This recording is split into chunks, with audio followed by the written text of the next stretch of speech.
Thank you kasi sinagot mo na ako. You deserve it, Fred. Pinakita mo sa akin na you're worth it and besides, gusto talaga kita. I'll be good to you, Dea. I'll be your best boyfriend ever. Mamahalin kita, iingatan kita, and I'll keep my promises. Remind ko lang na alis tayo bukas ha. Sasama tayo sa outing nila mama. Okay, B. Huwag kang magsushort, Dea. Huh? Pero mainit, tsaka Sa resort tayo pupunta. hindi ka rin pwede magbikini. Wear something that can cover your whole body. Ito na naman ba tayo, Fred? Magsiswimming tayo, hindi tayo pupunta sa malamig na lugar. Hindi ka nga pwede mag-short. Gawin mo na lang yung sinabi ko. Okay? E di magsisleeveless na blouse na lang ako. E di huwag ka na lang sumama. Buisit. Obi, anong ginagawa mo rito sa bahay? Ano sabi mo? Gagala ka? Oo, di ba tinext ko na sa'yo? Gagala kami ng friends ko kasi friends rin namin ngayon, which we've been doing every year. I also sent you the other details like manonood kami ng sine, kakain, maglalaro. O anong ginagawa mo rito? Pumayag na ba ako? What? Pasok. Hindi ka gagala kasama ng mga friends mo. Bakit? Eh, pumayag naman na yung parents ko. Eh ako, pumayag na ba ako? Di ba hindi pa? Pasok. My friends are waiting for me, Fred. Wawala ako rito. Fred! Gusto mo bang magbasag ako ng gamit? Ha? B, tayo na lang yung magbanding. Di mo lang ako boyfriend. Best friend mo rin ako. Kaya pumasok ka na bago pa mag-init tong ulo ko. Good girl. Sino ka chat mo?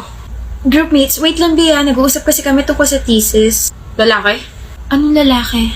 May lalaki ba sa mga groupmates mo? Meron, dalawa. Block mo. Ano? I-block mo! Sabi ko sa'yo, diba? Huwag kang makikipag-usap sa ibang lalaki. Ayaw ko rin na lumalapit ka sa kanila. Pero Fred, groupmates ko to. Ako yung leader. Iba-block ko sila. How can I even talk to my members about sa thesis? Excuse mo ba yan? Parang mang lalaki ka? Ikaw pumili ng mga members mo, no? Malandi ka talaga.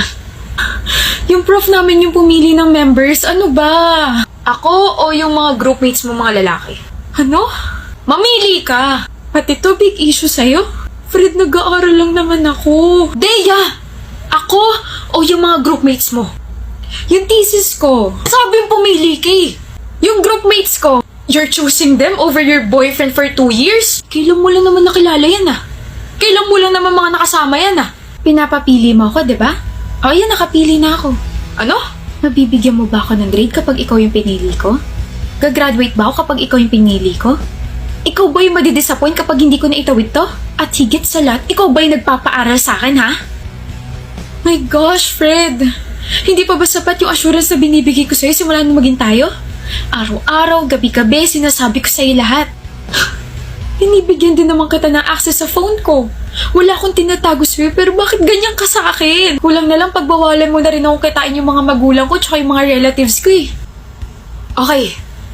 Okay. I just love you. Okay? I just love you, Dea. Well, selfish ang pagmamahal mo. Selfish ka. Pagsisisihan mo to. Maghahabol ka rin. I'm so done with you, Fred. Sakal na ako. Magwawala ako rito. Gusto mo, tulungan pa kita eh. Magbabasag ako, Dea. Hindi na kailangan dahil basag na yung ulo mo. Break na tayo.